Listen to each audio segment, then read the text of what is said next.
ಸಿದ್ದು ಆಯ್ತು, ಡಿಕೆಶಿ ಆಯ್ತು, ಈಗ ಎಂಬಿ ಪಾಟೀಲ್ ಅವರ ಸರದಿ. ಸಿಎಂ ಆಗುವಂತ ಕನಸನ್ನ, ಆಸೆಯನ್ನ ಗೃಹ ಸಚಿವರು ನಿಧಾನಕ್ಕೆ ಬಿಚ್ಚಿಟ್ಟಿದ್ದಾರೆ. ಎಂಬಿ ಪಾಟೀಲ್ ಅವರು ಕೂಡ ನನಗೂ ಕೂಡ ಸಿಎಂ ಆಗುವಂತ ಆಸೆ ಇದೆ ಅಂತ ಹೇಳಿ ಈಗ ತಿಳಿಸಿರುವಂತದ್ದು. ಸಿದ್ದರಾಮಯ್ಯನವರಾಯ್ತು, ಡಿಕೆ ಶಿವಕುಮಾರ್ ಆಯ್ತು, ಈಗ ಎಂಬಿ ಪಾಟೀಲ್ ಅವರು ಕೂಡ ನನಗೂ ಕೂಡ ಸಿಎಂ ಆಗುವಂತ ಆಸೆ ಇದೆ ಅನ್ನೋದು ಹೇಳಿದ್ದಾರೆ. ನನಗೂ ಸಿಎಂ ಆಗಬೇಕೆನ್ನುವ ಆಸೆ ಇದೆ, ಆದ್ರೆ ದುರಾಸೆ ಇಲ್ಲ ಅಂತ ಎಂಬಿ ಪಾಟೀಲ್ ಹೇಳಿದ್ದಾರೆ.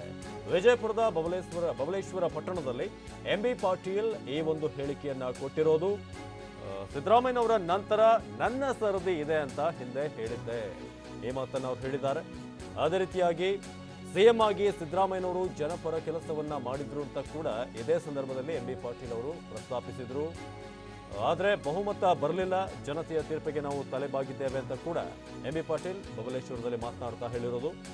ಸಿದ್ದರಾಮಯ್ಯನವರು ನನಗಿಂತ ಹಿರಿಯರು, ಅವರು ಸಿಎಂ ಆದ ನಂತರ ನನ್ನ ಸರದಿ ಅಂತ ಎಂಬಿ ಪಾಟೀಲ್ ಅವರು ನನಗೂ ಕೂಡ ಸಿಎಂ ಆಗುವಂತ ಆಸೆ ಇದೆ ಅಂತ ಬಿಚ್ಚಿಟ್ಟಿದ್ದಾರೆ. ವಿಜಯಪುರದ ಬಬಲೇಶ್ವರ ಪಟ್ಟಣದಲ್ಲಿ ಎಂಬಿ ಪಾಟೀಲ್ ಮಾತನಾಡ್ತಾ ಈ ಒಂದು ಹೇಳಿಕೆಯನ್ನ ಕೊಟ್ಟಿರೋದು.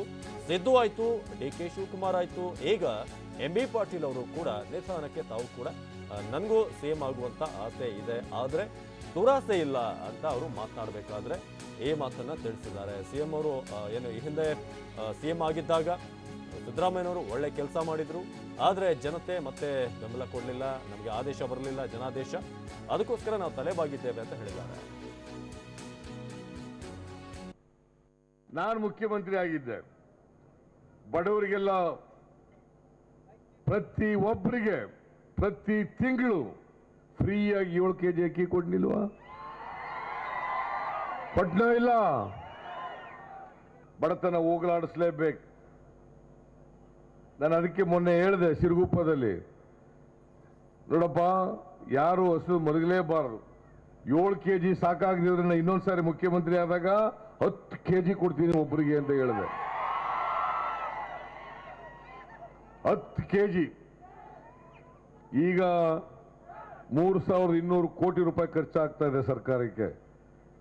ಇನ್ನೊಂದು 3 ಕೆಜಿ ಕೊಟ್ರೆ ಇನ್ನೊಂದು 3000 ಕೋಟಿ ಖರ್ಚಾಗುತ್ತೆ. ನಾನು ಚೀಫ್ ಮಿನಿಸ್ಟರ್ ಆಗಿ ಅದ್ರ ಬಗ್ಗೆ ಆನ್ಸರ್ ಮಾಡ್ತಿದ್ದೆ. ನಿಮ್ಗೆ ಚೀಫ್ ಮಿನಿಸ್ಟರ್ ನಾಳೆನೂ ಸಿಗ್ತಾರೆ, ನೀವು ಕೇಳಿ. ಮೊನ್ನೆನೂ ಸಿಕ್ಕಿದ್ರು, ನೀವು ಕೇಳಬೇಕಾಗಿತ್ತು. You are not asking the chief minister, you are not asking the right. ಈಗ ಯಡಿಯೂರಪ್ಪನವರೇ ಈಗಾಗಲೇ ಅಡ್ಮಿಟ್ ಮಾಡ್ಕೊಂಡಿದ್ದಾರೆ.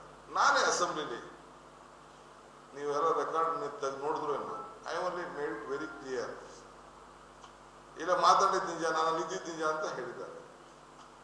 ಮಿಕ್ಕಿದ ನೀವು ಚೀಫ್ ಮಿನಿಸ್ಟರ್ ಕೇಳಬೇಕು. ನನ್ನ ಚೀಫ್ ಮಿನಿಸ್ಟರ್ ಏನಾದ್ರು ನೀವು ಮಾಡಾದ್ಮೇಲೆ ನನಗೆ ಪ್ರಶ್ನೆ ಕೇಳಿದ್ರೆ ಆಗ್ತದೆ. ಇನ್ನು ನಾನು ಭಾಳ ಇನ್ನು ಟೈಮ್ ಇದೆ, ಅದಕ್ಕೆಲ್ಲ ಅರ್ಜೆಂಟಲ್ಲಿ ನಾನಿಲ್ಲ. ಈಗ ಅವ್ರು ಚೀಫ್ ಮಿನಿಸ್ಟರ್ ಅವರಿದ್ದಾರೆ, ಚೀಫ್ ಮಿನಿಸ್ಟರ್ ಕೇಳಿ. ಇವತ್ತು ಸಿದ್ದರಾಮಯ್ಯನವ್ರಿಗಾಗಲಿ ಸಂಪೂರ್ಣವಂತ ಅವ್ರು 5 ವರ್ಷ ಮಾಡಿದ ಕೆಲಸಗಳು ಅವ್ರಿಗೂ ನಿಶ್ಚಿತವಾಗಿಯೂ ಕೂಡ ಅವ್ರಿಗೆ ಇನ್ನೊಮ್ಮೆ ಮುಖ್ಯಮಂತ್ರಿ ಆಗುವಂಥ ಎಲ್ಲ ಅರ್ಹತೆಯನ್ನು ಅವ್ರು ಪಡ್ಕೊಂಡಿದ್ದಾರೆ. ಆಮೇಲೆ ನಿಮಗೂ ಆಸೆ ಇದೆ ಅಂತ ಒಂದ್ಸತಿ ಹೇಳಿದ್ದೀವಿ. ನಾವು ಹೇಳಿದ್ದೀವಿ, ನಮಗೆ ಸಿದ್ದರಾಮಯ್ಯನವ್ರಿಗೆ ವಯಸ್ಸಿನ ಭಾಳ ಫರ್ಕ್ ಇದೆ. ಏನ ಅವ್ರದ್ದು ಮುಗಿದ ಮೇಲೆ ಅಂತ ಹೇಳಿದೆ ಹಿಂದೆ ಕೂಡ. ಹೌದು ಸರ್, ಆದ್ರೆ ಇನ್ನೂ ಆಸೆ ಇದೆ ಅಂತ ನಾನು ಹೇಳ್ತೇನೆ. ನಮ್ಗೆ ಆಸೆ ಇದೆ, ದುರಾಶೆ ಇಲ್ಲ. ಆಶೆಗೆ ದುರಾಶೆಗೆ ಭಾಳ ವ್ಯತ್ಯಾಸ ಇದೆ.